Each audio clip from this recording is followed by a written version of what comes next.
This thing is very, very high.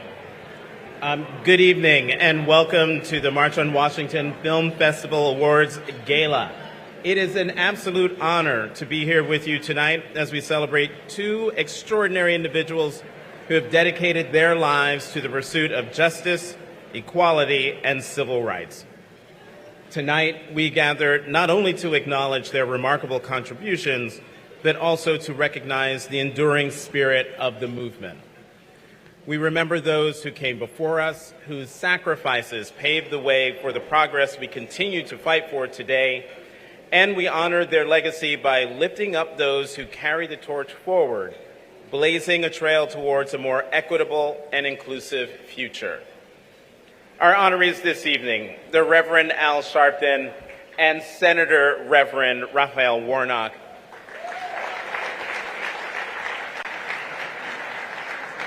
Both of these men embody the essence of this ongoing struggle for justice.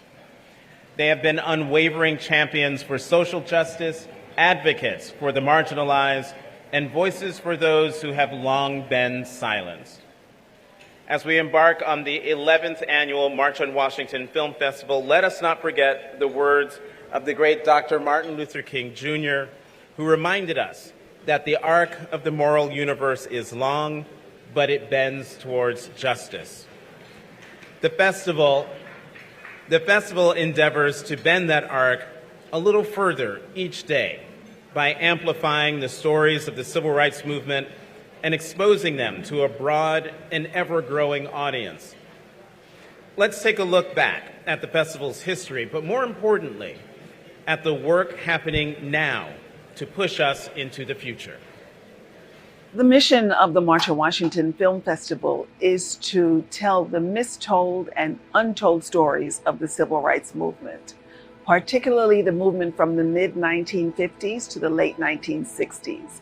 We want to uplift the icons, the well-known folks, and the foot soldiers, the everyday people who populated and moved the civil rights movement forward. Well, I was literally inspired by a trip that I took with Congressman John Lewis. He had an annual trip to Alabama, Mississippi, where I used to live as a young person. And in touring the civil rights sites, my attention was caught by an older woman who was an usher at one of the churches. And I had a conversation with her about what it was like for her.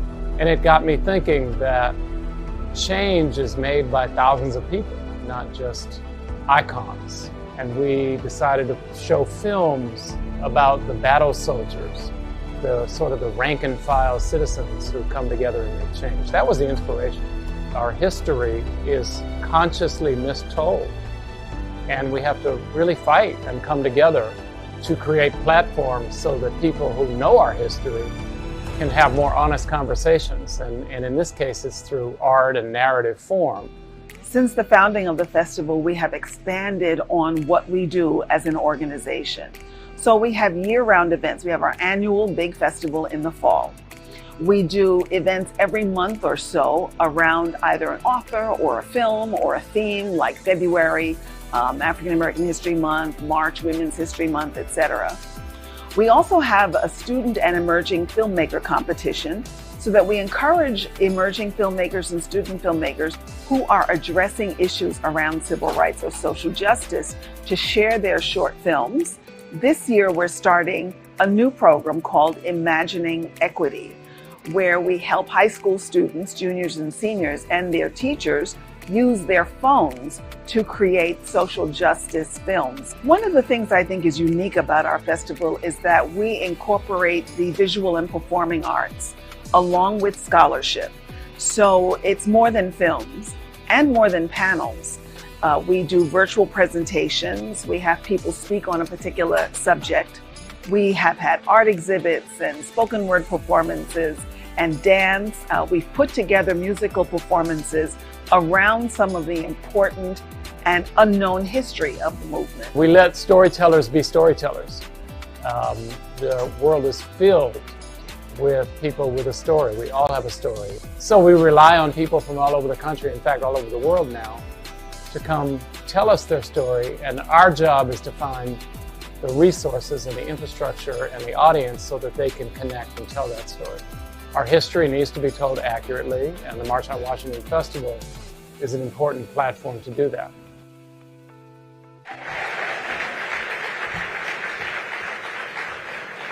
Jonathan, thank you so much for being so steadfast in your partnership and support for this growing platform. We are just so grateful for you.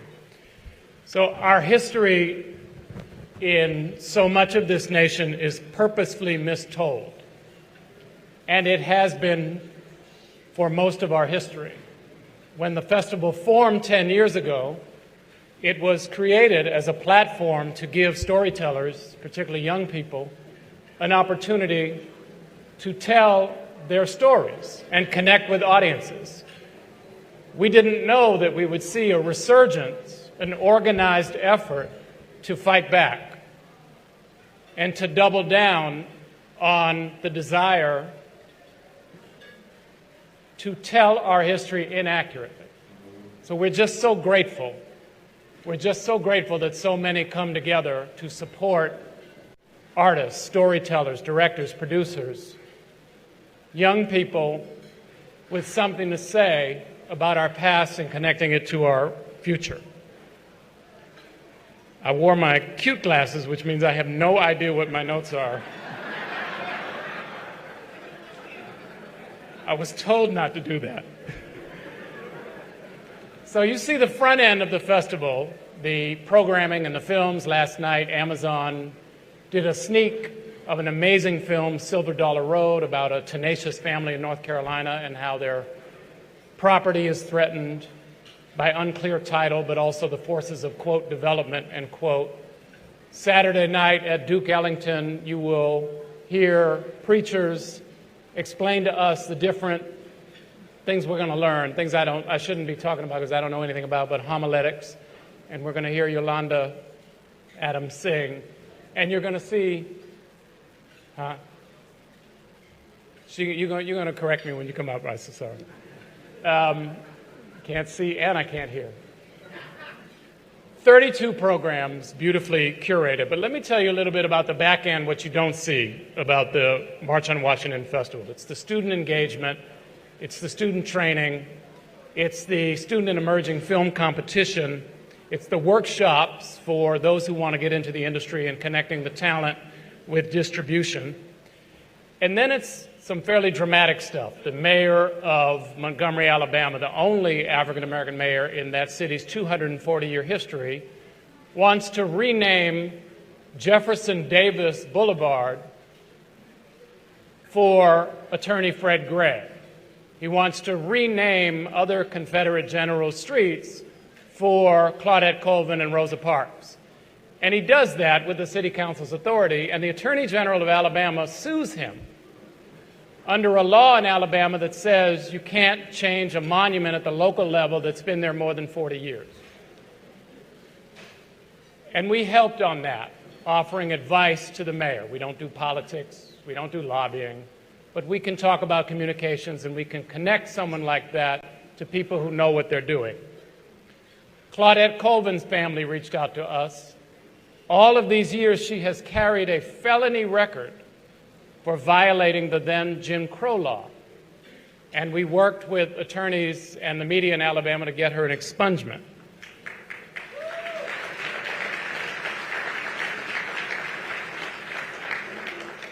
Jill Abramson used to be with the New York Times, approached us about helping raise money. I'm not allowed to talk about it. I'm okay to talk about it. Help us raise money for some of the living victims of state-sponsored violence, and started with Sarah Collins Rudolph. Many of you know Miss Rudolph, then Miss Collins, was the fifth little girl in the 16th Street Baptist Church when it was bombed. She was blinded but not killed. Her sister was killed. And she has received no support, compensation. And so we rallied together and figured out how to do that, and on and on. And I'll stop with one about which we're incredibly proud. I'm going to ask Joseph Olszewski to stand. Joseph is now a board member of the March on Washington Festival. We met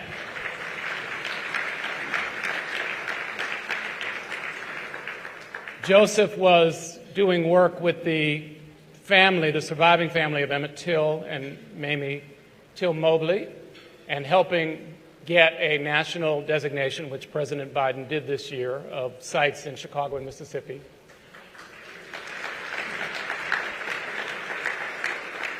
And Joseph, among his many contributions, he was the superintendent of schools in Seattle. And he posed a question to the festival: what if we created a high school curriculum where students could learn how to do social justice filmmaking? What if? Fast forward, we worked with our friends at the Schusterman Foundation, with Reg McKnight at Google, with some madrinas in Los Angeles, Ana Ponce, Monica Garcia, Antonio Hernandez, and we raised $300,000. We retained the UCLA School of Education and the USC Filmmaking School to create the nation's first high school curriculum for social justice filmmaking. And it has...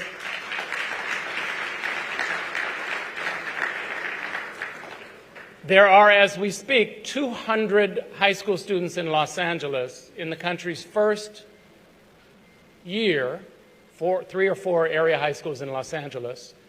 And they will, the first semester, learn about narrative and story, and the second semester they will make a film.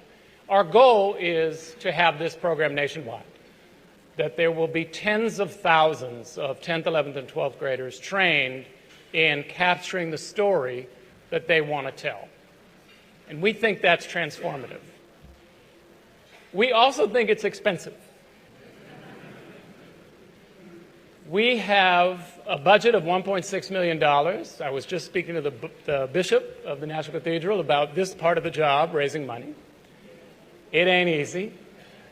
We have a budget of $1.6 million. Thanks to your incredible generosity, we are probably at 1.42 as of an hour ago. And we're going to close that gap tonight through you digging into your heart and your phone, and you're going to use either a QR code on the table or a pledge card. You heard the choir. We are now ready for the offering. Shake down, press together. Please fill out your card. Our staff and volunteers of the festival will be coming around. Help us close that. Help us make Imagining Equity available to tens of thousands of young people. Help us be responsive to dozens and dozens of still alive civil rights battle soldiers struggling to be heard and to be seen. Help us help hundreds of storytellers connect with audiences around the world. Fill out your card, do your QR code, and God bless you all. Thank you.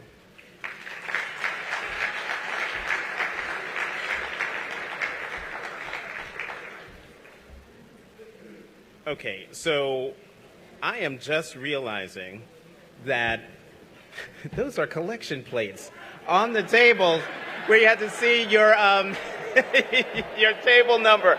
That is clever. Clever. And so now that we know that those are collection plates, you know what you're supposed to do with the collection plate. You put something in the collection plate. He said he has a gap to fill. Use the plate. It is now my pleasure to introduce a woman who has dedicated her career to amplifying voices that need to be heard and to using art and film as instruments of change. Under the guidance of her creativity, this festival has grown into a platform that not only entertains and educates, but also inspires and empowers. Please join me in giving a heartfelt welcome to the festival's artistic director, Isisara Bey.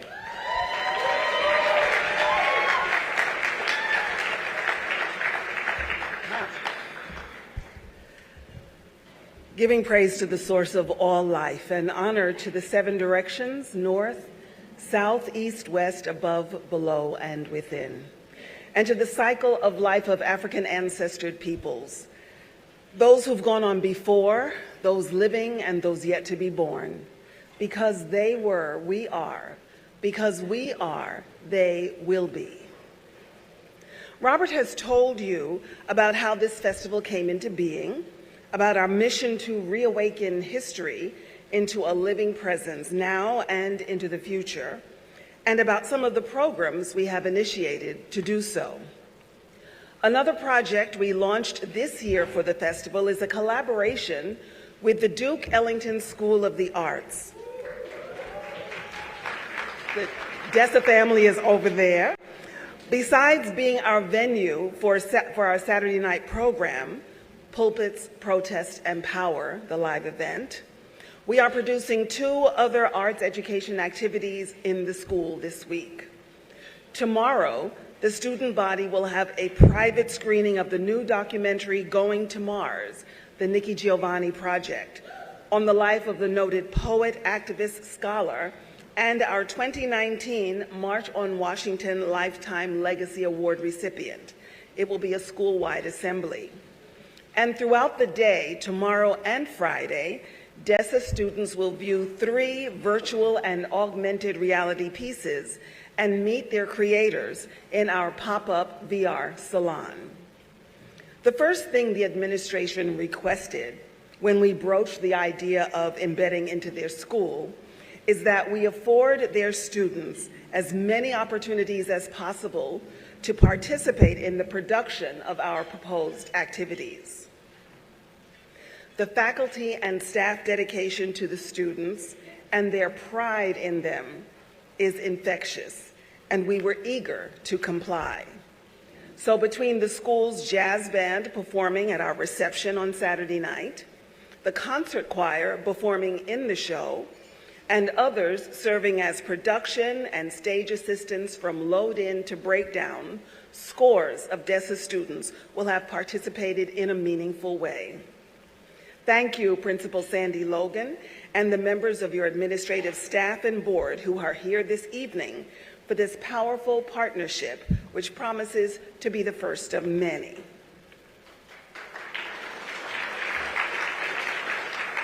Another special aspect of this evening is the upcoming performance by the Grammy-nominated singer, Wayna. Wayna brought her posse. You can read all about her in our program insert. But one thing of note is the fact that Wayna is an actor in one of the entries in our annual Student and Emerging Filmmaker Competition, the narrative short film, Here. You can watch that one and the other 11 finalist films on demand on our festival platform. We are delighted to cross-pollinate our programs in these creative ways, and I am now even more delighted to welcome Wayna to the festival stage. Thank you.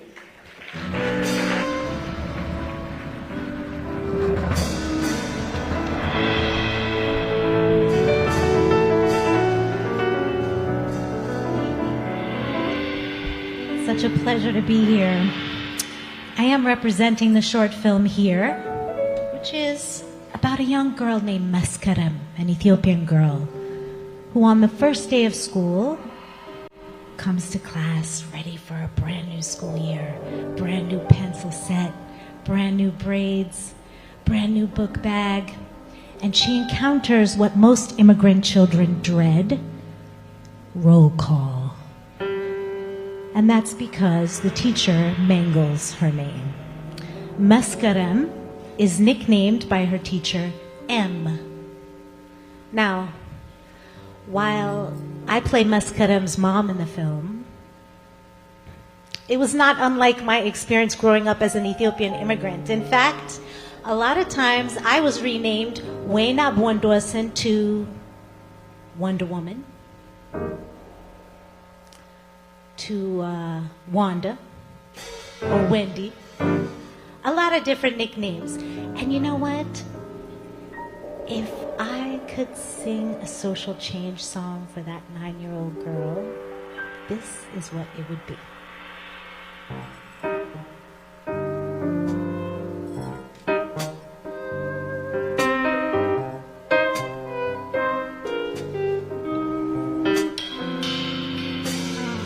slipping from their tongue, an identity undone, a label they call me in vain, mispronounced or minimized to abbreviate my pride, but I won't answer to that name, 'cause I'm here when fear tries to define me.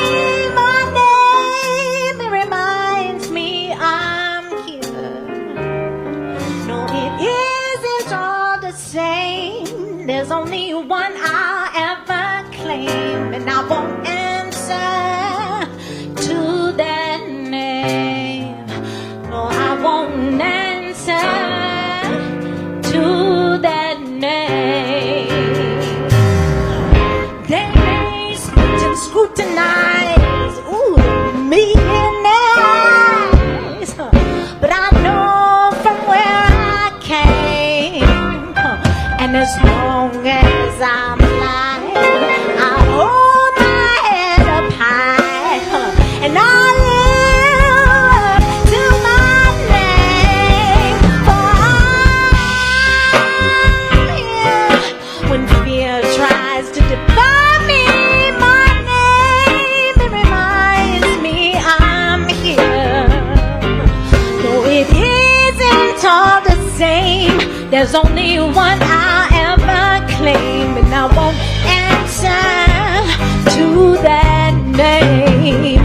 No, I won't answer to that name. No, I won't answer. I won't answer to Wonder Woman. I won't answer to Wendy, Wanda, Wakanda Forever, Woman King, Wanda Sykes, Lil Wayne, Wanye Morris, Wayne Brady. No!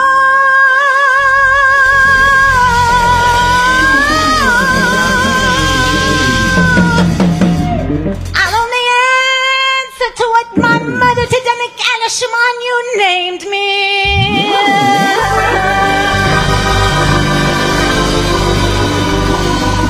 I'll answer to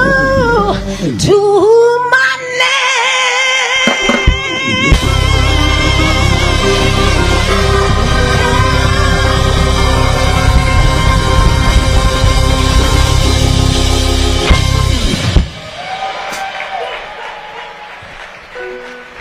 Yeah. So in the spirit of social change, I'm taking these off. Let's go. Okay. Let's go. One of my favorite artists, mentor artists, is the great Nina Simone. And I was proud and pleased to represent on behalf of the DC Grammys to create a new category, a new Grammy category called the Best Song for Social Change, which the First Lady Biden presented for the first time on the Grammy telecast this past year. And Miss Nina Simone was all over our proposal, so I feel her spirit in this room tonight. But here's the thing, this is the crowd participation part of the evening, so I need you guys to help me out.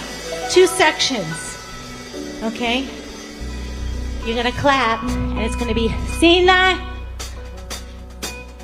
Let me hear you say, Sina. Yep, that's one part. The next part is when I say power, you're gonna say it back. Power! Oh my God, that was so unpowerful. Let's try it again. Power! Oh, power! All right, I think we're ready. Give me a clap like this, please. See that? See that? See that woman dressed in white, sleep all day, all night. See that woman dressed in red, make your man lose his head. See that woman dressed in white, all day, ball all night. See that woman, see that woman, see that woman, see that woman. Empty his pockets, wreck his day. See that woman, fly away. See that woman, see that woman, see that woman, see that woman. Your biscuit.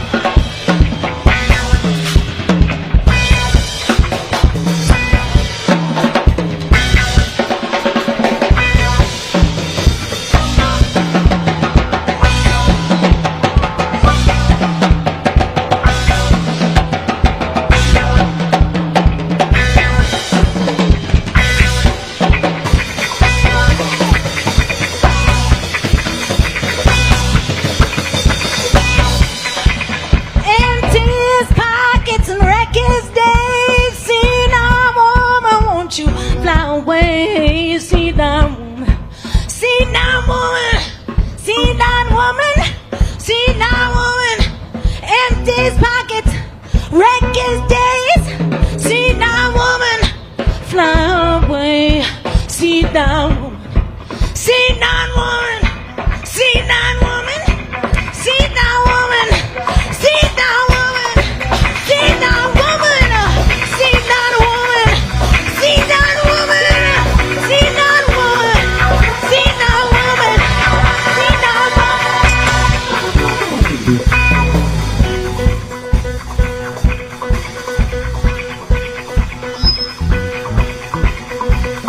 See that, see that, see that.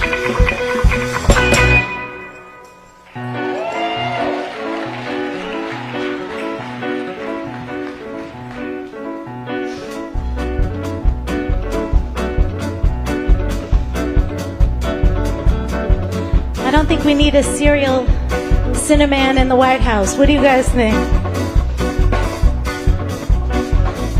Oh, Cinnamon, where you gonna run to? Cinnamon, where you gonna run to? Cinnamon, where you gonna run to? All on that day when I went to the rock, Lord, hide me and went to the rock. Lord, free me, I went to the rock. Lord, free me, all on that day. So I went to the river. Lord, hide me, I went to the river. Lord, free me, I went to the river. I ain't gonna hide you, guy, all on that day. So I went to the Lord. Please hide me, I went to the Lord. Please hide me, I went to the Lord. Please hide me, all on that day. But the rock cried out, I can't hide you, the rock cried out. I can't hide you, the rock cried out. I ain't gonna hide you, guy, all on that day. And I said, power, oh power. I said, power, oh, all on that day. One more time. And I said, power, oh power. I said, power, oh, all on that day. On that day, on that day, on that day, on that day, on that day,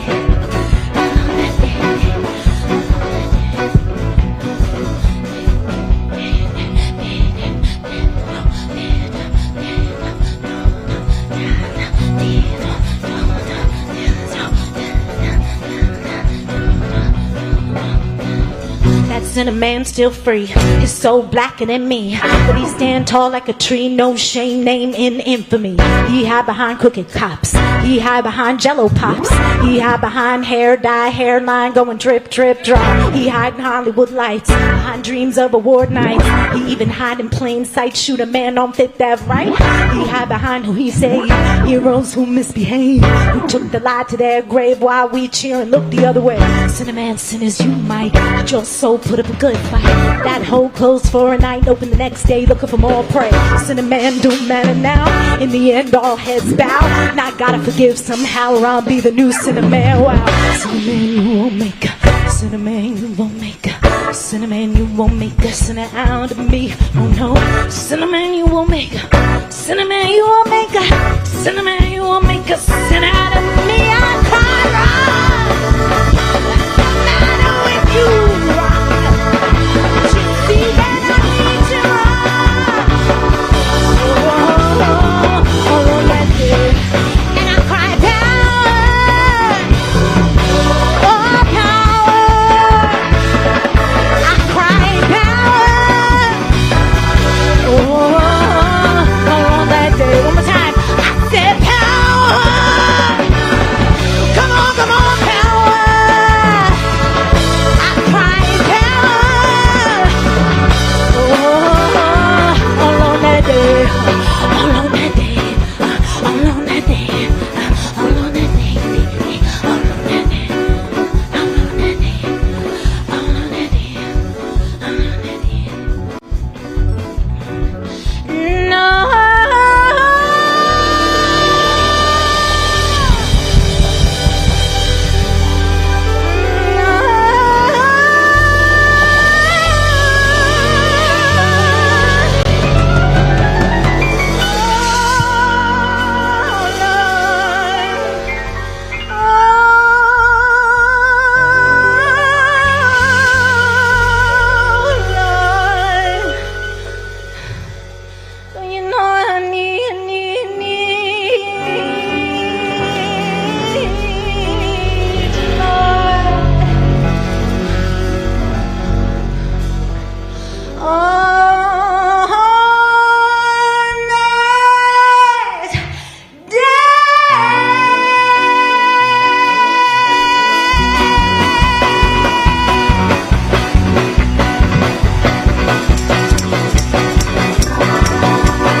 God bless you. God bless everyone here.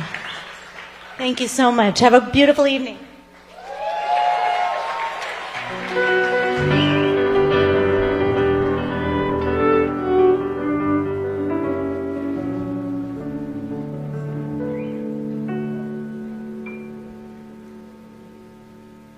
I'm supposed to follow that? That was fantastic. Wayna, thank you so much. That was truly, truly beautiful. And now on to the awards portion of our program.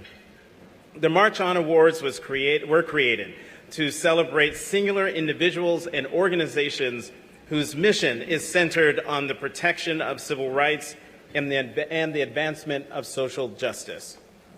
This year, in light of our recipients' lifelong and ongoing dedication to these pursuits, we have established the March On Lifetime Achievement Award to reflect his decades-long body of work. Let's take a closer look at my friend and colleague, the Reverend Al Sharpton.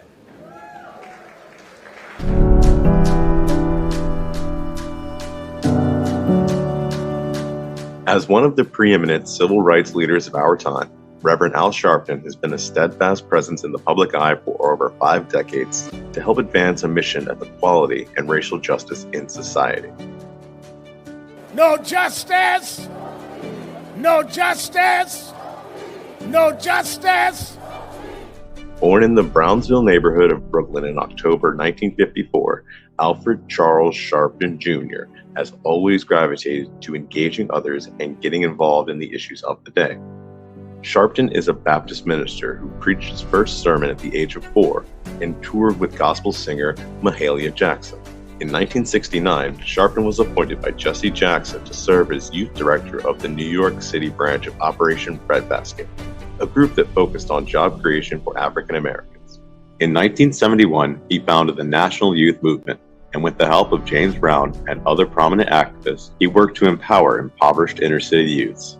And since then, Reverend Sharpton has been a prominent and outspoken advocate during public events and disputes that involve race and civil rights. We've got to keep on fighting, and we've got to vindicate and stand up and substantiate that the dream was not for one generation. The dream goes on until the dream is achieved. A 2016 profile in Vanity Fair called Sharpton arguably the country's most influential civil rights leader, and it would be hard to argue with the label. He serves as the founder and president of the National Action Network, anchors Politics Nation on MSNBC, hosts the nationally syndicated radio shows Keeping It Real and The Hour of Power. He holds weekly action rallies and speaks out on behalf of those who have been silenced and marginalized. Floyd could have been anybody. But then the reaction was not anything. All over the world, I've seen grandchildren of slave masters tearing down slave master statue over in England and put it in the river. I'll pour out my spirit among all flesh. Sharpton speaks on the world stage, addressing racial disparity in a host of nations, reminding everyone that nobody is truly free until we are all free.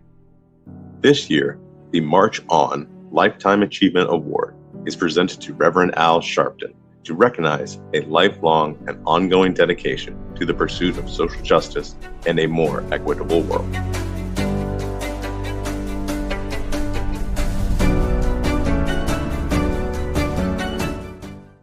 I hope you all are keeping the applause going, folks. Give it up for Reverend Sharpton. You can do better than that.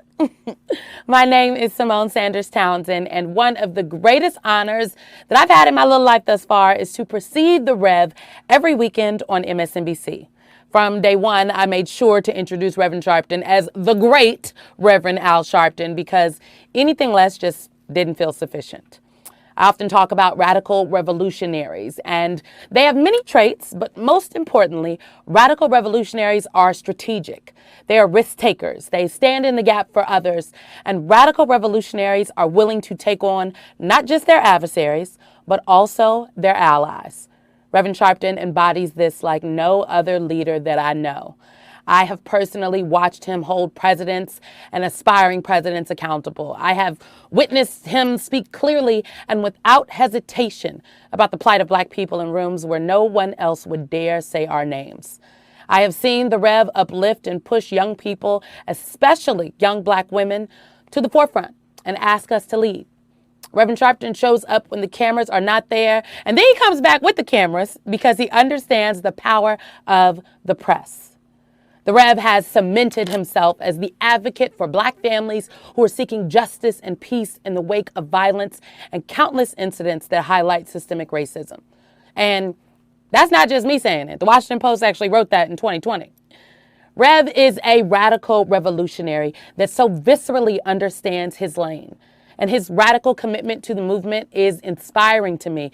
His mentorship is unfounded.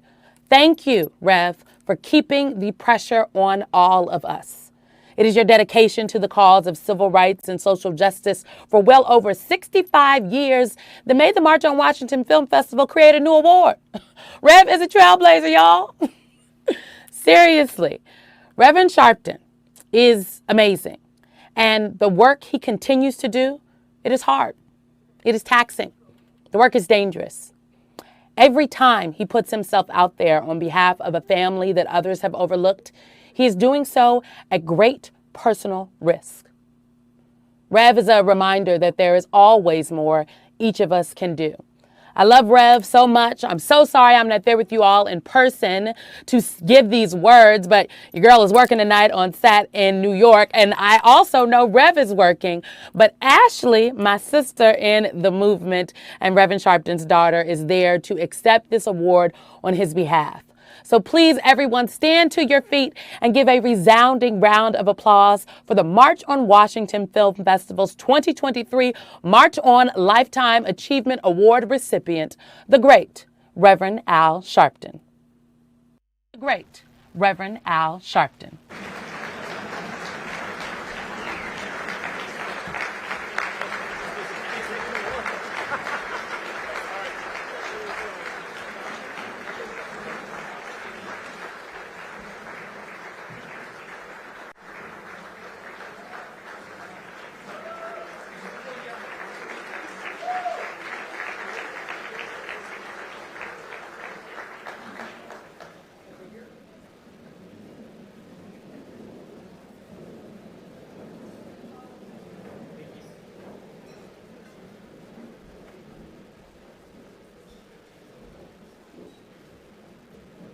Good evening. First, all honor to God, who's the head of all of our lives. To the March on Washington Film Festival founder, leadership, board, staff, supporters, and volunteers, thank you for all of your efforts to bring all of us here together tonight in one accord for a great purpose. Obviously, at this point, we all know I'm not Reverend Al Sharpton. My apologies for the disappointment, as I am not the gifted orator or preacher you were expecting tonight. My name is Ashley Sharpton. I am the youngest daughter of Reverend Sharpton and the founder of the National Action Network's Youth Huddle under the National Youth and College Division. I am truly honored to accept the March On 2023 Lifetime Achievement Award tonight on behalf of my father, my teacher, my leader, the greatest civil rights leader of my lifetime, the Reverend Dr. Al Sharpton.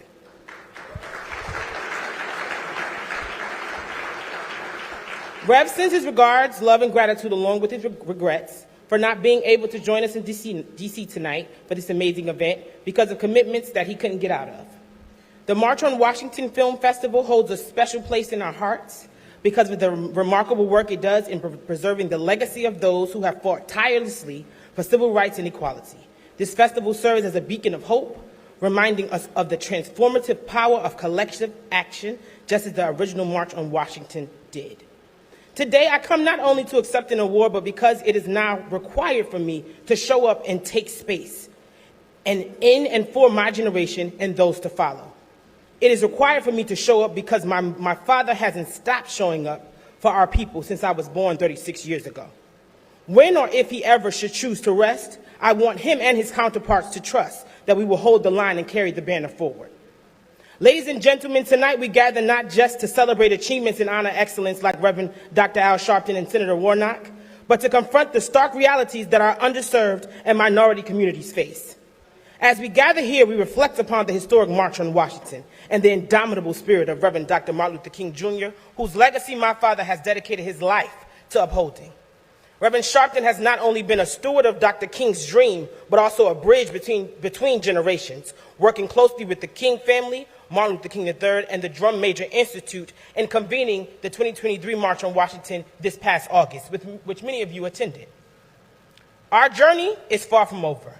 In this critical juncture, we find ourselves on the brink of a new election year, with the unsettling presence of Donald Trump still looming. We must stand united against injustice, ensuring that our voices are heard, our votes are counted, and our democracy is preserved. The fight extends beyond the ballot box. It is a fight for the young people of this nation, a fight to protect affirmative action, Black history, education, and economic wages. Just yesterday, we were in Atlanta alongside the Fearless Fund, supporting them in court when we witnessed a significant development in the ongoing struggle for economic equality. A federal judge denied a preliminary injunction against the Fearless Fund firm, who specifically supports Black female entrepreneurs financially. We won only round one in the fight against the anti-affirmative action activists who initiated this lawsuit, but we need you all to continue with us in that fight. Today, I implore all young men and women around my age and older, some of you are elders, to rise up in the spirit of Esther. in the spirit of Dr. King and in the spirit of Reverend Al Sharpton. As Esther 4:14 reminds us, we have come for such a time as this. We need an Esther brigade to come forth as Reverend Sharpton does, as Reverend Warnock does, as so many here has done. It is our duty to march on, not just in the streets, but in every aspect of our lives. Progress demands movement, and stagnation is not an option. Thank you for this honor on behalf of my father again, and let us march on with unwavering determination, courage, and the willpower to win. In true Reverend Al Sharpton fashion, no justice, no justice, no justice. What do we want? Y'all don't know. What do we want? What do we want? And when do we want it? When do we want it? Thank you very much for this honor.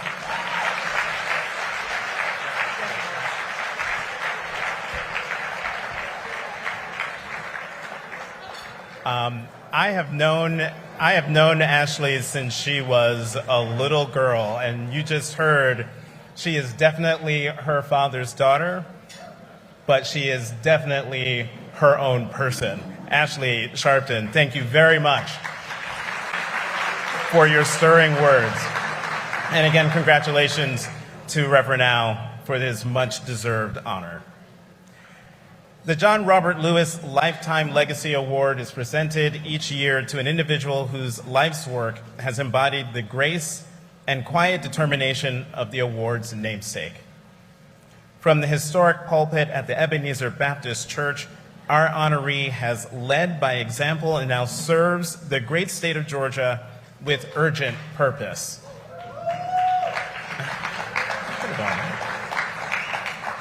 Let's learn more about Senator Reverend Raphael Warnock.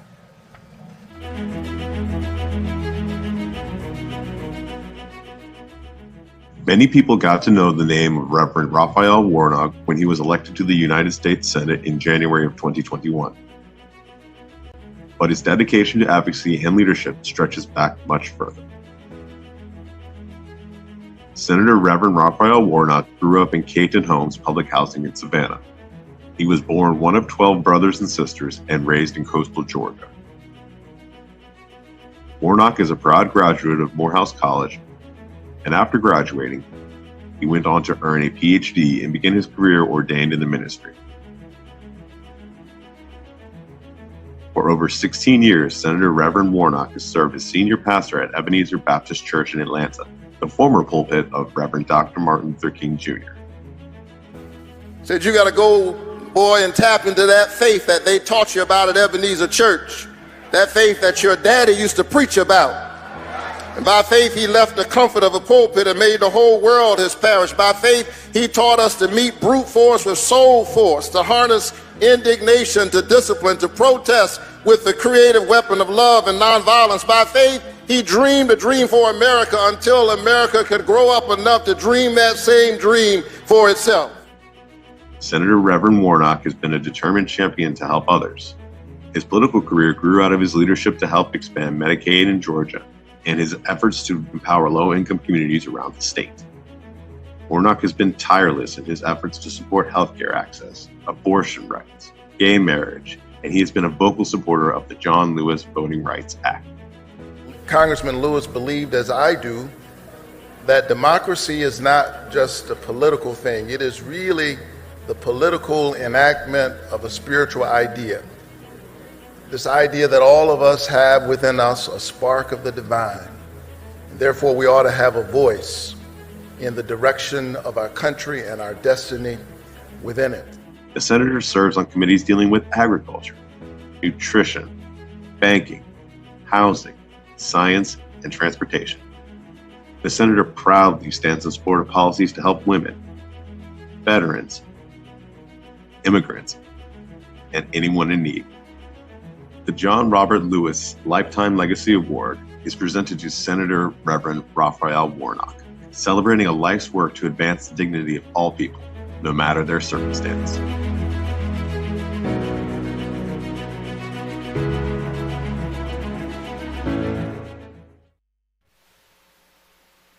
Award to Senator Reverend Raphael Warnock. Please join me in welcoming the distinguished Congresswoman representing the 7th District of Massachusetts, Congresswoman Ayanna Pressley.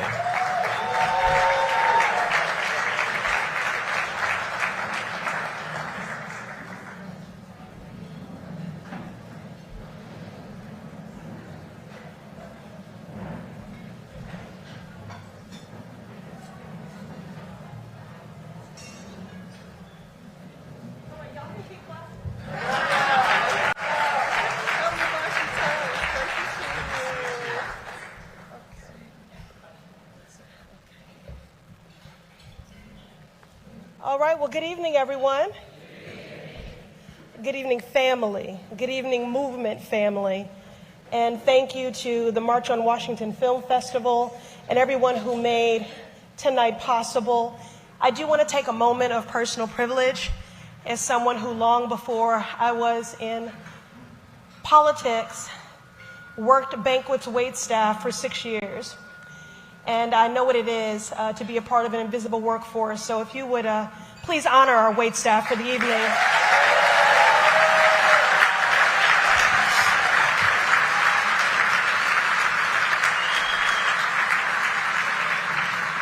It is truly meaningful and powerful to be here with you tonight to uplift this movement and to give flowers to some of the preeminent visionaries of our time.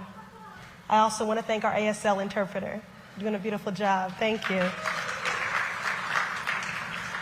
When I retreat in my mind's eye and I revisit the first March on Washington for Jobs and Freedom, I'm besieged by compelling images that captured a sense of solidarity and camaraderie of that glorious day, of hope and optimism. And I also can't help but think of the thousands more not recorded in those images, not recorded in our history books, but who have been the backbone of our movement. Every person who packed a bagged lunch, who Vaselined an elbow, who sang a freedom song, who sent up a prayer. Their image does not grace a commemorative program or a postage stamp, but their mark on history is undeniable and indelible. What a deep personal honor it is tonight to uplift and celebrate two Black men. A year or so ago, I founded an organization in my district called Ayana for Black men. Not usual, because electeds usually have constituencies that are for them. But as a Black woman, I felt compelled to cover and uplift Black men. Too often, they have been erased and not lifted up as the leaders, the visionaries, the patriots that they are. So it is a deep honor to be here this evening because Reverend Al and Senator Warnock are certainly two Black men that I am for. We can clap on that.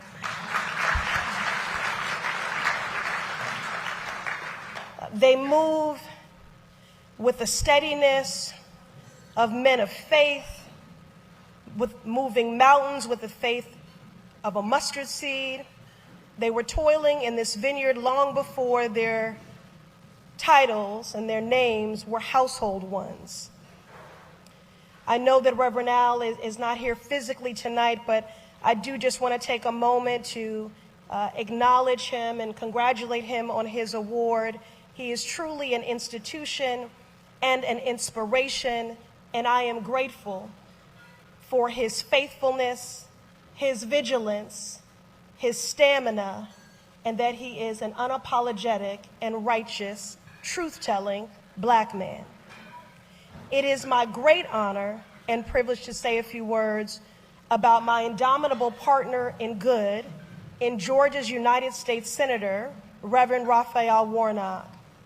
This man, this Black man, has made history and he has made change. Yet, he walks with a humility that can only come from moving deeply in purpose. He knows who he is and whose he is. Senator, you are steady in your stride and clear in your convictions and purposed with your feet. Your impact will be felt for generations to come, a friend, a colleague, and a Morehouse man through and through. A true son of Georgia, born and raised as one of 12 brothers and sisters. No wonder this man has thrived in the pulpit and in politics. I know we both feel that our formative leadership training came in the church, and I imagine from stories you've shared, some of that initial politicking came around the dinner table. You are an intentional man and a dedicated father, and you have demonstrated time and again that you are a skilled legislator. You never forget that this work is about the people, and the people of Georgia and these United States are so deeply proud to call you theirs. Because while you are Georgia's senator, the power of representation and the power of coalition building that has defined your career means folks from every corner of this nation claim you as theirs. From fighting for justice for Black farmers to addressing the critical needs of our babies, to have counselors and mental health supports in our schools, to voting rights, you have approached every policy issue you have championed with deep curiosity, intentional partnership, and sharp strategy. You are a man who knows how to get things done. It was the honor of my lifetime to share the title of Congressperson and to be a member of the Congressional Black Caucus alongside our ancestor, Congressman John Lewis, for a few brief years. True enough, his very presence when he entered a room, he shifted the energy, and he would make us all stand up just a little bit taller.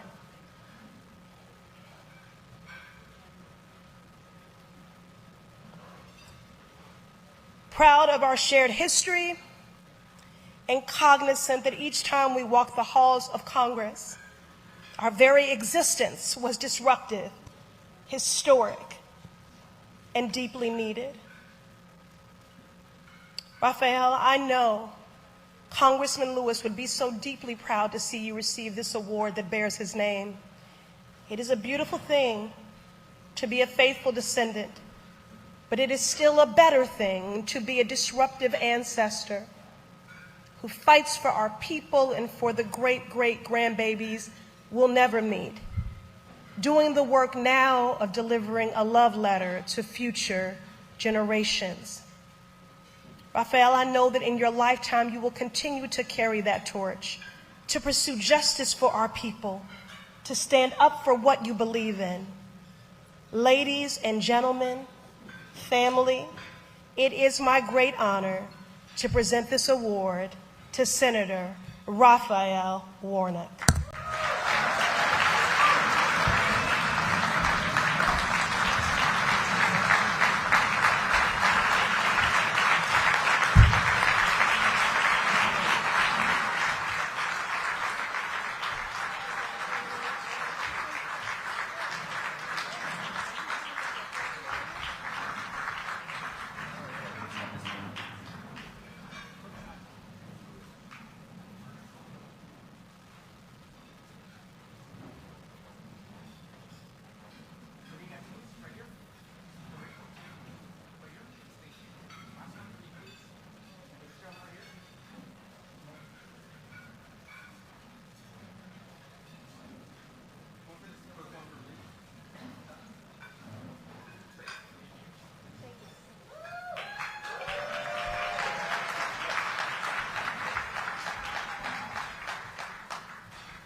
Well, hello, everybody.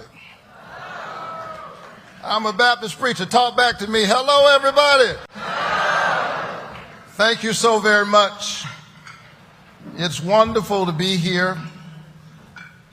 And I am deeply, deeply honored by this award.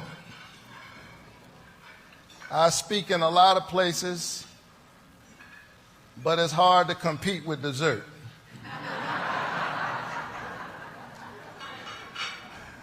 I want to thank my colleague, Congresswoman Ayanna Pressley, for her kind and magnanimous introduction.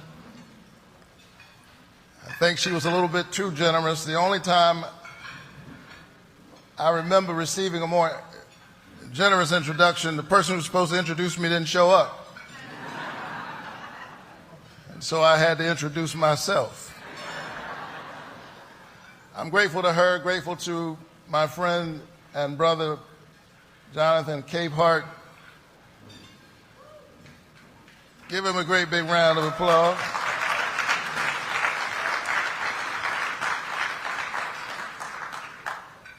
And for the visionary among us who got all this started, Robert Raven. Give Robert Raven a great big round of applause.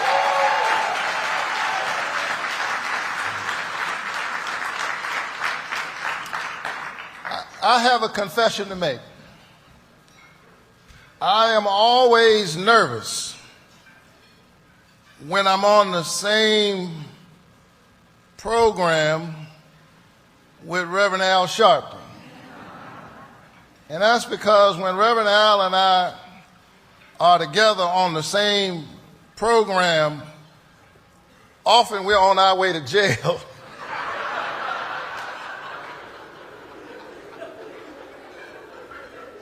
In an act of civil disobedience, let me be clear, for a righteous cause. And I am especially honored to receive this award in memory of my great parishioner. I was his pastor, but he was my mentor, the great John Robert Lewis. Come on, let's hear it. Come on, let's hear it for John Lewis.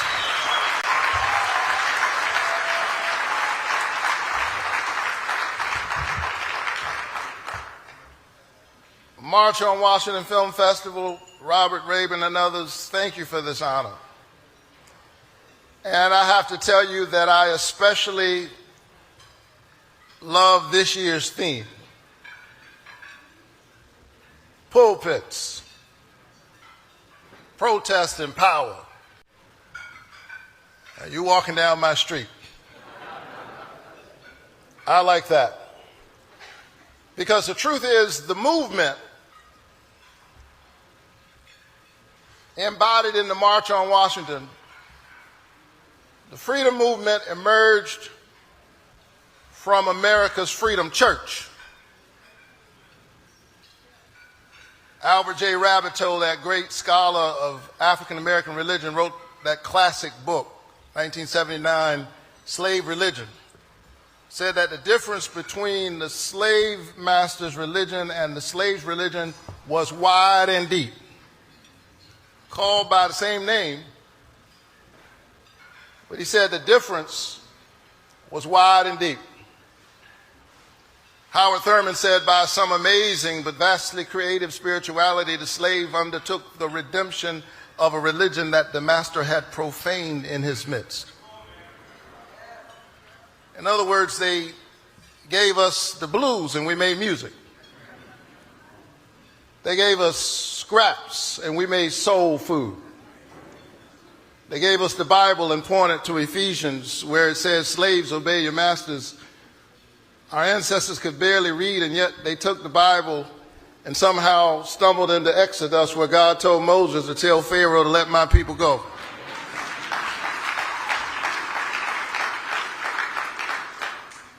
I was shaped by a freedom faith that gave birth to Martin Luther King Jr. and Ella Baker and Fannie Lou Hamer and John Lewis.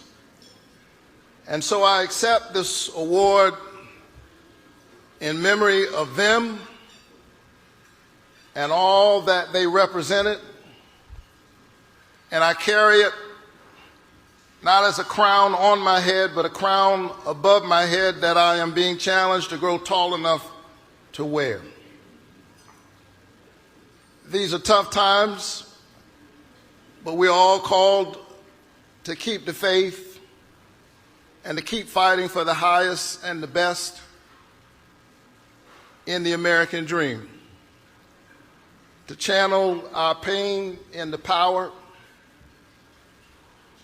to believe, to push back against the forces that seek to divide us, to remind us of the covenant we have with one another as an American people, e pluribus unum, out of many one. And it has been the vocation of the black church, the vocation of the church that has shaped my whole ministry and my whole career to do that work. In the words of the Southern Christian Leadership Conference, Dr. King's organization, to redeem the soul of America. And so I'm inspired tonight. I'm not about to give up. I'm not about to give in to the forces of division and demagoguery, because people who have no vision traffic in division. We have to keep on doing the work. Thank you, March on Washington Film Festival, for telling stories, because stories transform us. The storytellers, the griots, the poets, the prophets, they see things that other people cannot see. And the stories are sometimes about a future that we can't see, but often they're about the past, and they remind us that the struggle was going on long before we showed up, and that it is our job to keep it going. I love art because art transforms.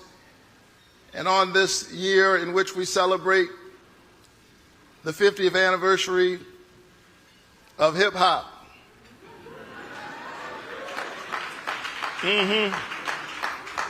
and the 60th anniversary of the March on Washington,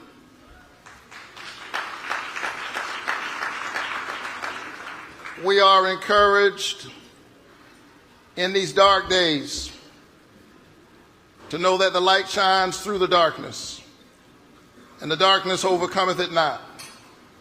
We are encouraged in these difficult days to take the long view, to keep telling the stories. Thank God for the hip-hop artists, the griots of the modern era. I remember them getting together years ago, telling our young people in the midst of this gun violence, self-destruction, you're headed for self-destruction. Y'all remember that? Telling my age.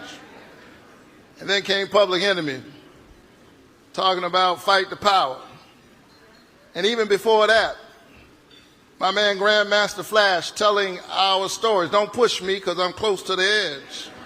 I'm trying not to lose my head. It's like a jungle sometimes. It makes me wonder how I keep from going under.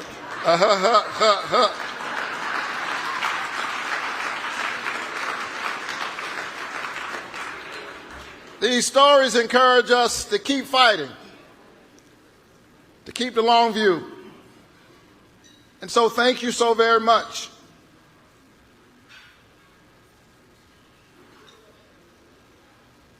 I stand tonight as a United States Senator.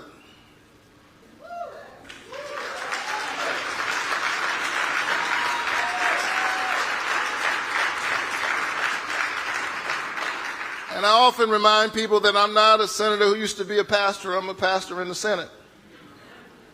And so as I close, and nobody believes a pastor when he says, as I close.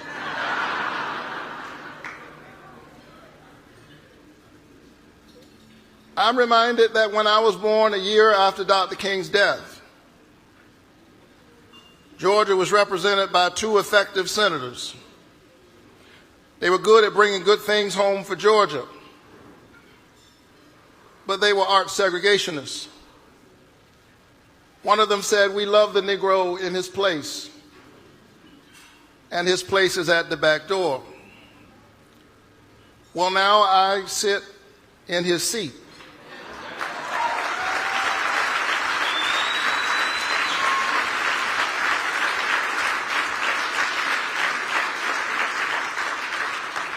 And the other senator was so legendary that out of only 3 administrative buildings in the Senate, one of those 3 is named for that Georgia senator.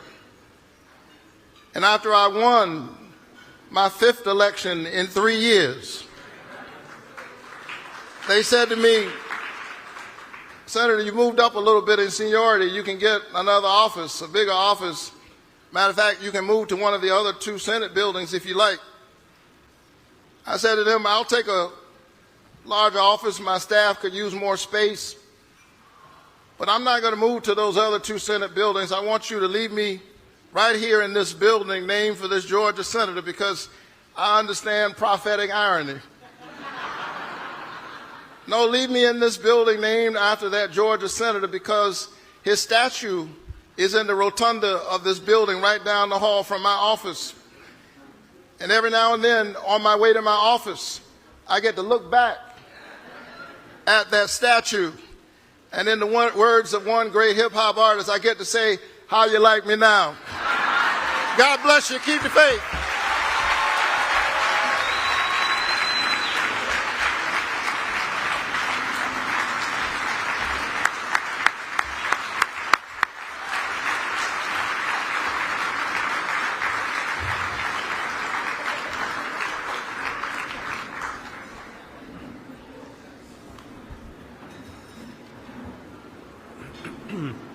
Congratulations again, Senator Reverend Rafael Warnock, for your award and for that terrific speech. And thank you to all our awardees, presenters, and performers, particularly Wayna, for participating in this evening's program and for supporting the work of the March on Washington Film Festival.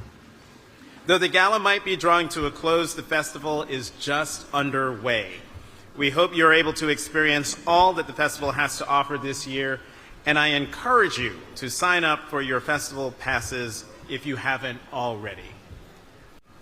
Also, please remember those remit cards and QR codes on your table and make your tax-deductible donation to MOWFF tonight. Those collection plates just aren't decorative. I've got the choir back here, so they're not decorative. And while we're speaking of donations, I'm pleased to announce that tonight alone, there are people in the crowd who put money in the collection plate.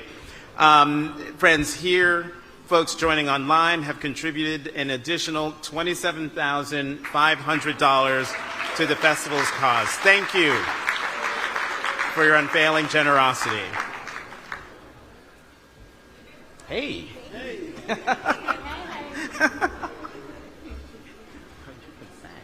I heard you.